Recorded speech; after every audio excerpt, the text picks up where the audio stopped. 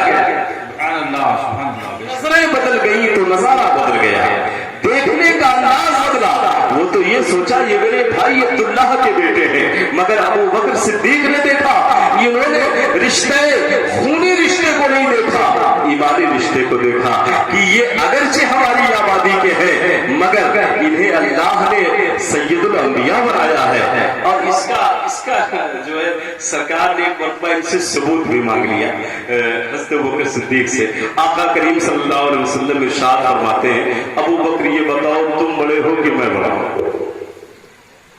جبکہ عمر میں سرکار سے حضرت ابو بکر صدیق بڑے ہیں، عمر کے اعتبار سے ظاہری عمر کی بات کر رہا ہوں، عمر میں حضرت ابو بکر بڑے ہیں، سرکار سے پہلے ہیں۔ تو آقا نے پوچھا ابو بکر تم بڑے ہو کہ میں بڑا ہوں؟ تو بڑا اہم سوال سرکار نے فرمایا۔ حضرت ابو بکر پریشان ہو گئے کہ کون سا جواب دوں، یہ تو کہہ نہیں سکتا کہ میں بڑا ہوں ورنہ ایمان ختم۔ بڑا پیارا جواب دیا، کہتے ہیں یا رسول اللہ انت اکبر منی وانا اقدم فی المیلاد، بڑے آپ ہی ہیں بس میں پیدا پہلے ہو گیا۔ سبحان اللہ سبحان اللہ۔ محبت کا جواب دیکھیں، حضرت بکر صدیق فرماتے ہیں یا رسول اللہ انت اکبر منی وانا اقدم فی المیلاد، آپ بڑے مجھ سے آپ ہیں بس میں میلاد میری پہلے ہے، ولادت میری پہلے ہے۔ محبت کا جواب۔ تو میں نے کہا نا کہ اس نگاہ اس رخ انور کو دیکھنے کا فرق ہے، جو جس نیت سے دیکھا وہی دیکھا۔ دیکھیے وہ میرے امام نے بھی کہا کہ آنکھ بنانے کے لیے آیا ہوں، اللہ رب کریم نے مجھے بھیجا ہے کہ جا کر کے میرے محبوب سے کہہ دو کہ اس میرے محبوب کے دیوانے کی غربت آنکھ جو ہے یہ کل ایسی عمارت میں بدل جائے گی کہ عرب میں ان کا کوئی ہمسایہ نہیں ہوگا، کوئی ان کا ہم پلہ نہیں ہوگا، اور ان کے نام سے ایک ایسا عالی شان جنت میں بنایا گیا ہے جس کو قصر ابو ایوب کے نام سے اللہ نے موسوم کیا ہے۔ سرکار نے بلایا انہیں، کہا وہ ایوب میں نے سنا پوری رات کو ٹھنڈک میں گزارے ہو، جاؤ۔ آقا کریم صلی اللہ علیہ وسلم نے انہیں قریب کیا اور کہا اے مولا ابو ایوب کی غربت کو دور کر دے، اسے امیر بنا دے۔ عالم یہ ہوا کہ پورے مدینہ منورہ میں اس زمانے میں اگر 4 منزلہ کسی کا مکان تھا تو ابو ایوب انصاری کا مکان تھا۔ سرکار کی دعا کی بدولت ایسی دنیا آئی کہ 4 منزلے کے مکان کے مالک ابو ایوب انصاری ہوئے۔ پتا کیا چلا کہ جو ان کی راہ میں جائے وہ جان اللہ والی ہے۔ میرے امام نے فرمایا محبت کر کے تو دیکھو، یہ وہ ایسی بارگاہ ہے کہ آتا ہے فقیروں پہ انہیں پیار کچھ ایسا، خود بھیگ لے اور خود کہیں مقتے کا بھلا ہو، خود بھیگ لے اور خود کہیں مقتے کا بھلا ہو۔ واقع دعوانا الحمدللہ رب العالمین۔ کل سے انشاءاللہ خلفائے کرام کی سیرت کے بعد اصل موضوع کی طرف رہنمائی آپ لوگ کریں۔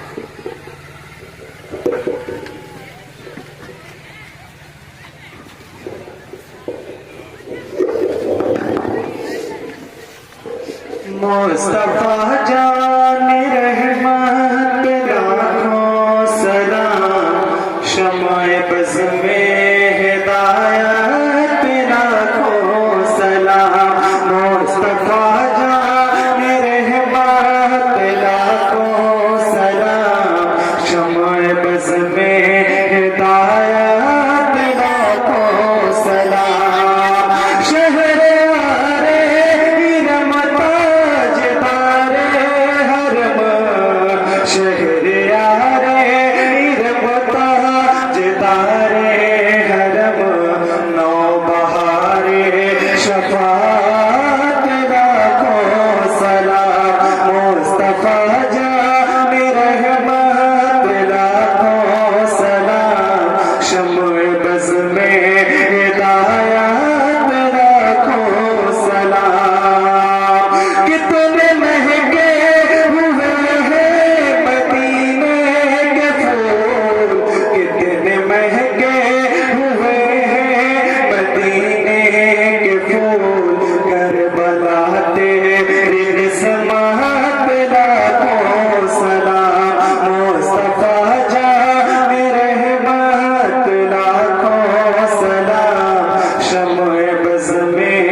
والسلام عليك يا نبي الله الصلاة والسلام عليك يا حبيب الله وعلى آلك وأصحابك يا شفيعنا يوم الجزاء